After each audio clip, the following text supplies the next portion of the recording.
Hello friends, welcome to the new episode of my channel. আমি Prince এবং আজ এটা এমন ব্যাপার নিয়ে কথা বলবো, আমি জানি এটা নিয়ে খুব একটা হয়তো কথা কেউ বলবে না, কিন্তু কোনো নতুন নিউ কমার যখন এই পদ্ধতি খাটানোর চেষ্টা করে বা এইভাবে উপর ওঠার চেষ্টা করে, তাকে নিয়ে নানা রকম মজা খিল্লি করা হয়। কিন্তু যখন কোনো বড় মানুষ করে, যার অলরেডি একটা পপুলারিটি রয়েছে, যার অলরেডি দখলে বক্স অফিস রয়েছে, সেই ধরনের মানুষও যখন এই ধরনের জিনিস করে, তখন সেটা নিয়ে আলোচনা হয় না, যেটা দেখে সত্যি কথা বলতে গেলে খুবই অবাক লাগে। যে কারণে মনে হলো এই ব্যাপারটা নিয়ে কথা বলা খুব দরকার।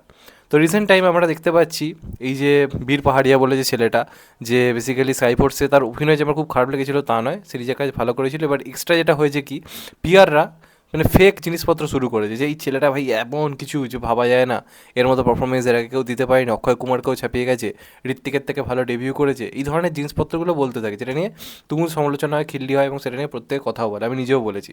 কিন্তু সে নয় নতুন মুখ, সে নয় আজকে নাম করার জন্য এই সমস্ত জিনিসগুলো করছে, তার আজকে একটা ইন্ডাস্ট্রিতে একটা জায়গা দরকার, যে কারণে তাকে করতে হচ্ছে।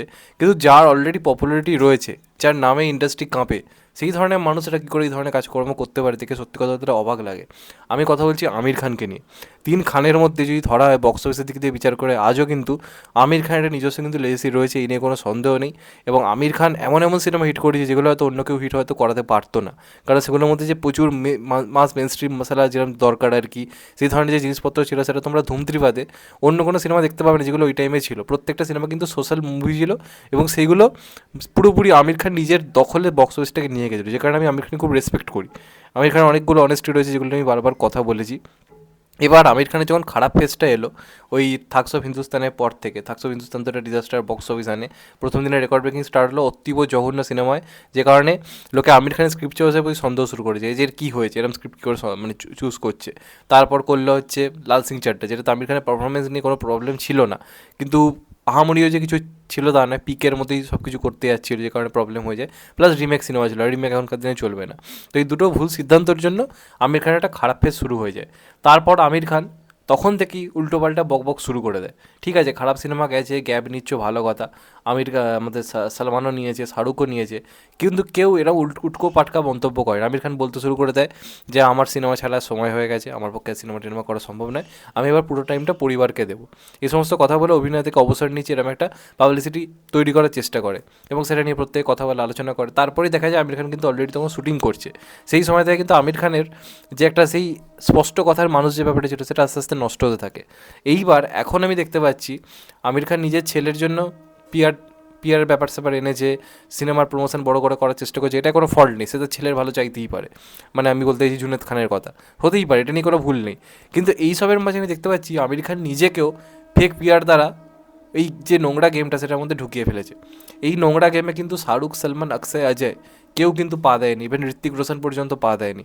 রণবীর কাপুর তো দূর কি বাত, তার তো সোশ্যাল মিডিয়াই নেই। আমি অবাক হয়ে গেলাম আমির খান কীভাবে এই ফেক পিয়ারের মধ্যে পা দিয়ে দিল।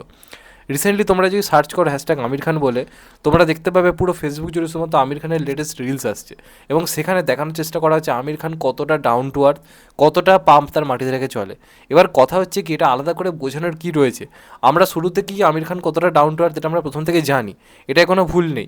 কিন্তু এই যে ব্যাপারগুলো সোশ্যাল মিডিয়ায় এখন করা হচ্ছে, কেউ বুঝছে না সোশ্যাল মিডিয়ার ট্র্যাপে তুমি যদি পা দিয়েছো, তুমি লোকের কাছে আস্তে আস্তে কিন্তু জোকারে পরিণত হয়ে যাবে। মানুষ যদি একবার বুঝতে পেরে যায় যে এটা ফেক জিনিস, জিনিসটা হাস্যকর হয়ে যায়, মানুষের কাছে সেটা গ্রহণযোগ্যতা কমতে থাকে। এই নিয়ে কোনো সন্দেহ নেই, এই নিয়ে কোনো রকম কোনো সন্দেহ নেই, এটা হবেই, হতে বাধ্য।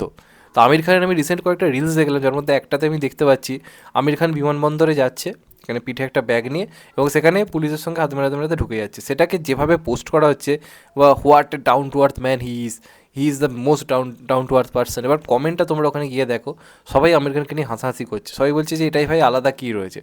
আমির খান এটার মাধ্যমে কী করতে চাইছে, যেহেতু নিজের সিনেমা আছে, নিজেকে খবরে আনতে চাইছে, নিজেকে খবরের মধ্যে রাখতে চাইছে, এবং যে কারণে সে বিভিন্ন ধরনের এই মুহূর্তে এই মিডিয়াদেরকে ডেকে, এটা এখন বুঝতে পারে কোনটা ফেক কোনটা অডিয়েন্সের পক্ষে বোঝা খুব সহজ হয়ে গেছে।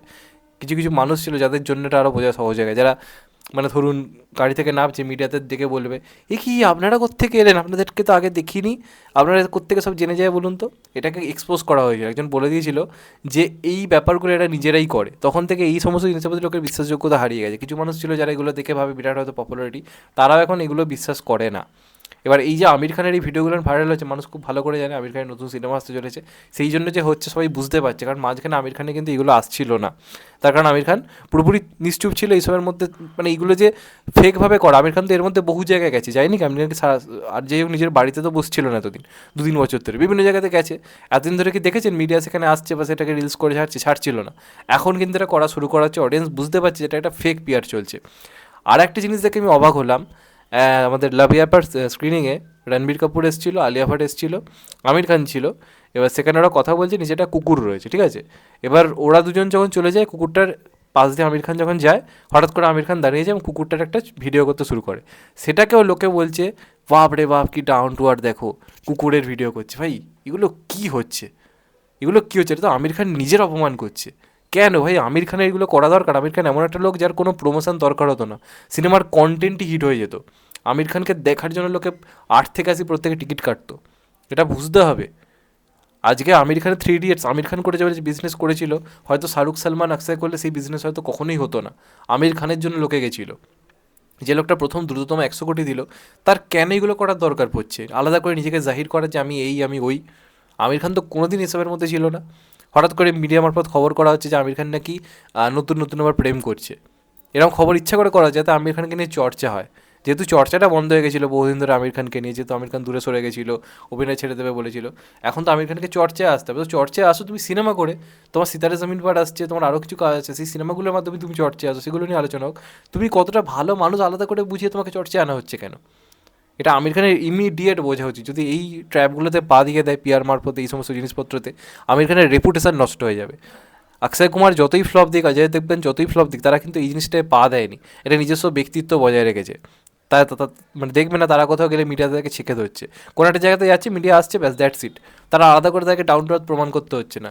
সলমান খান তো এগুলো করেই না, শাহরুখ খান তো ইভেন করেনি। শাহরুখ খান তো মানে বড়ের পর ফ্লপ দিয়ে একটা বিরাট গ্যাপ নেই, সেই গ্যাপে দেখেছো তাকে কোনো রকম নিজেকে জাহির করতে, তার পাঠান এলো জওয়ান এলো, লোকে পাগলের মতো ছুটলো। আমির খান এত পারফেকশনিস্ট হয়ে, যার মানে যার ব্রেনকে আমি সবসময় সম্মান দিতাম, সে এরকম মানে কী বলবো, এরকম ধরনের জিনিসপত্র ঘটাচ্ছে, দেখেও অবাক লাগছে। যাই হোক, আমি চাইবো আমির খান একটা ভালো কামব্যাক, আমির খানের ভালো চাই বলেই কথাটা বললাম, কারণ আজকের দিনে এই সমস্ত ট্র্যাপে যারা পা দিচ্ছে তাদের 12টা বেজে যাচ্ছে। রণবীর সিংয়ের বেজে যাচ্ছে, চোখের সামনে দেখতে পাচ্ছি রণবীর সিংয়ের কী অবস্থা হয়েছে। মানে ফেক পিআর করতে গিয়ে নিজেকে আরও খিল্লি বা মজার পর্যায়ে নিয়ে গিয়ে আজকে ওর রেপুটেশনই নষ্ট হয়ে গেছে। অথচ দেখো ভিকি কৌশল নিজেকে কি সুন্দর মেনটেন করছে, কি সুন্দর ব্যক্তিত্ব বজায় রেখেছে। এগুলো থেকে শেখা উচিত। কার্তিক আরিয়ান সেম ভুল করছে, নিজেকে শাহরুখ খানের থেকে বড় স্টার প্রমাণ করার চেষ্টা করছে, করতে গিয়ে ভোগে যাবে, বুঝছে না। আমির খানও ঠিক সেই ভুল করছে, নিজেকে দর্শকের কাছে নিজেকে বোঝানোর দরকার নেই যে আমি সেরা, দর্শক বলে দেবে তুমি সেরা। তো সেই জিনিসটা মানে ওই টাইমের যারা প্রত্যেকে মেনটেন করছে, অজয় অক্ষয় থেকে শুরু করে শাহরুখ সালমান সবাই, আমির খান সেখানে দাঁড়িয়ে এরকম ভুল জাস্ট আমি অন্ততপক্ষে মানতে পারছি না। আমির খানকে এইভাবে সোশ্যাল মিডিয়ার জন্য আমাকে জানতে হবে যে আমির খান সেরা, আমির খান বেস্ট, এটা কোনো মানে কোনো এক্সপেক্ট করতে পারি না। যে কারণে ভিডিওটা করলাম, তোমাদের এটা নিয়ে মতামত অবশ্যই জানিও। চ্যানেলটা নতুন হলে চ্যানেলটা সাবস্ক্রাইব করে দিও and get the bell icon. ভালো থেকো সবাই, টেক কেয়ার, নমস্কার, আবার দেখা হবে। এখন তো বাই, সবাই ভালো থেকো, সুস্থ থেকো, নমস্কার, টেক কেয়ার, আবার দেখা হবে, ভালো থেকো।